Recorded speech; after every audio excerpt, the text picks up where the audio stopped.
লুৰিনৰ মাজত অসমীয়া জাতিটোৰ বাবে কাম কৰাৰ আগ্ৰহ দেখিছো। লুৰিনক যদি অসমীয়া জাতিৰ শুভাকাংক্ষী ৰাজনীতিক হিচাপে পাব পাৰো তাতকৈ লাভ কি আছে? লুৰিণজ্যোতি গগৈ সন্দৰ্ভত এই মন্তব্য সাহিত্যিক ডাক্তৰ নগেন শইকীয়া। ডিব্ৰুগড়ত শাসকীয় পক্ষৰ সৰ্বানন্দ সোণোৱালৰ বিৰুদ্ধে যুঁজ দিব প্ৰাক্তন ছাত্ৰ নেতা তথা অজাপৰ সভাপতি লুৰিণজ্যোতি গগৈ। দুই প্ৰাক্তন আছু নেতাৰ মাজত ডিব্ৰুগড়ত হ'ব আকৰ্ষণীয় নিৰ্বাচনী যুঁজ। তাৰ মাজতেই আজি ডিব্ৰুগড় লোকসভা সমষ্টিত উপস্থিত হৈ বিশিষ্ট সাহিত্যিক ডাক্তৰ নগেন শইকীয়াৰ আশীষ লয় লুৰিণজ্যোতি গগৈয়ে। আৰু তাৰ পাছতেই সংবাদ মাধ্যমৰ সন্মুখত মন্তব্য কৰিছে সাহিত্যিকগৰাকীয়ে। এষাৰ কথা কৈ আহিছোঁ যে অসমী মোৰ ধ্যান, অসমী জ্ঞান, অসমী প্ৰাণ। অসমৰ হকে যুঁজি অসমৰ হকে মৰো, এইটোৱেই হ'ল মোৰ নিজৰ ভিতৰৰ পৰা অহা, মোৰ নিজৰ কাৰণে হোৱা শ্লোগান। গতিকে মই লুৰিণৰ মাজত মই দেখিছোঁ যে অসমীয়া জাতিৰ কাৰণে কাম কৰাৰ যিটো তেওঁৰ আগ্ৰহ, সেই আগ্ৰহটো ক'তো বাদ পৰা নাই, ক'তো স্তিমিত হোৱা নাই। সমান জোৰেৰে সমান শক্তিৰ সৈতে তেওঁ প্ৰকাশ কৰিছে। মই আশা কৰোঁ যে নৱপ্ৰজন্মৰ পৰা অহা লুৰিণক যদি অসমীয়া জাতিৰ এগৰাকী শুভাকাংক্ষী ৰাজনীতিক হিচাপে আমি পাব পাৰোঁ, গতিকে আমাৰ ডাঙৰ লাভ কি আছে। মই কাকো কেতিয়াও অসন্তুষ্ট কৰিবলৈ বিচৰা নাই, কিন্তু অসমৰ স্বাৰ্থ ৰক্ষাৰ কাৰণে যি প্ৰাণপণে কাম কৰিব পাৰে তেনেকুৱা ব্যক্তিকে লাগে। লুৰিণৰ মাজত সেই শক্তিটো আছে। গতিকে তেওঁ আহিছে, মই তেওঁক সেইকাৰণে সোমোৱাৰ লগে লগে কৈছোঁ যে বিজয়ী হ'ব। আৰু এতিয়া মই কৈছোঁ যে কাম কৰি যোৱা, কাম কৰা মন প্ৰাণ ঢালি সুফল আজি বা নতু কালি। গতিকে সুফল আহিবই আৰু লুৰিণে কাম কৰক আমাৰ সকলোৰে হৈ, অসমৰ হৈ। অসমৰ যিটো অৱস্থাত আমি আজি পৰিছোঁ সেইটোৰ পৰা উদ্ধাৰ পোৱা বৰ কষ্টকৰ কথা।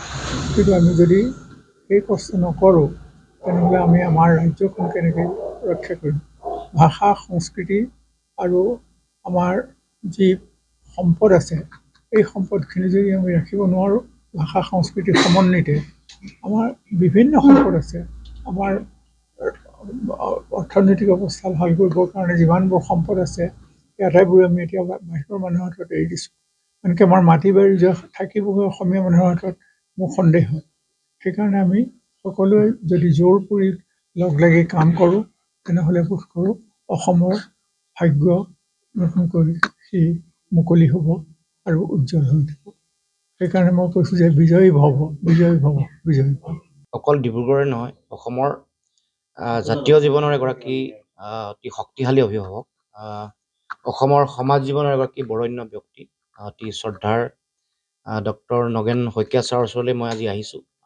যোৱাকালি বিৰোধী ঐক্য মঞ্চৰ প্ৰাৰ্থী ঘোষণা হৈছে আৰু আজি এই দিনটোত প্ৰথম মই ছাৰৰ ওচৰলৈ আহি ছাৰৰ পৰা আশীৰ্বাদ বিচাৰিছোঁ যাতে অসমৰ ভাল ভৱিষ্যতৰ কাৰণে, অসমৰ সুৰক্ষিত ভৱিষ্যতৰ কাৰণে যাতে সদায় যুঁজি যাব পাৰোঁ।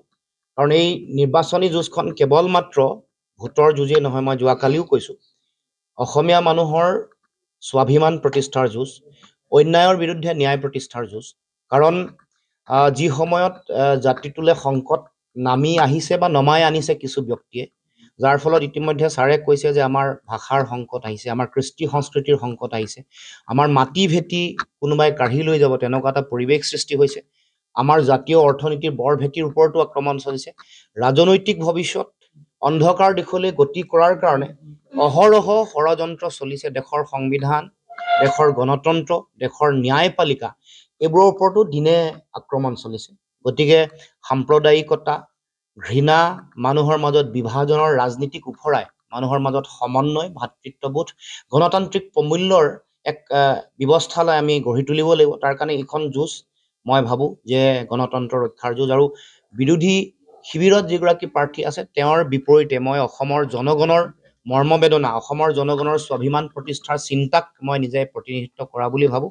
গতিকে সমগ্ৰ ৰাইজৰ আশীষ যেনেকৈ বিচাৰিছোঁ, অসমৰ জাতীয় জীৱনক অভিভাৱকত্ব দিয়া আমাৰ শিক্ষাগুৰু সকলোৰে স্বনামধন্য এগৰাকী ব্যক্তি, অসমত বিভিন্ন সময়ত সংকটৰ সময়ত আমাক বাট দেখুৱাইছে, জাতীয়তাবাদৰ বিভিন্ন ধৰণৰ বিষয়সমূহ তেওঁ শক্তিশালী ৰূপত উপস্থাপন কৰিছে তেখেতে। গতিকে তেখেতৰ অভিভাৱকত্ব আশীৰ্বাদ মই বিচাৰিছোঁ আৰু সদায় কামনা কৰিছোঁ। আৰু তেখেতৰ সন্মুখতে মই এটা কথা দিছোঁ যে অসমৰ সমাজ আৰু অসমৰ জাতীয় জীৱনৰ কাৰণে প্ৰয়োজনীয় যিটো মোৰ সংগ্ৰামী যিটো ধাৰা, এই ধাৰা সদায় অক্ষত অৱস্থাত থাকিব। কোনো কাৰণতে মই অসমৰ সমাজ জীৱনক দিয়া যিটো বাক্য বা বচন, সেইটো কেতিয়াও ইফাল সিফাল নহয়। মই আগতেও কৈছোঁ যে মোৰ প্ৰাণ যাব, বচন নাযায়। জাতীয় দায়বদ্ধতাৰে, জাতীয় চিন্তাৰে, জাতীয় স্বাভিমান প্ৰতিষ্ঠাৰ কৰিবৰ কাৰণে নমৰালৈকে কাম কৰি থাকিম। এইটো মোৰ ৰাজহুৱা মোৰ বক্তব্য আৰু সেইকাৰণে ছাৰৰ পৰা মই আশীৰ্বাদ বিচাৰিছোঁ। ডিব্ৰুগড়ৰ পৰা কৰুণা ফুকন, অসম লাইভ 24।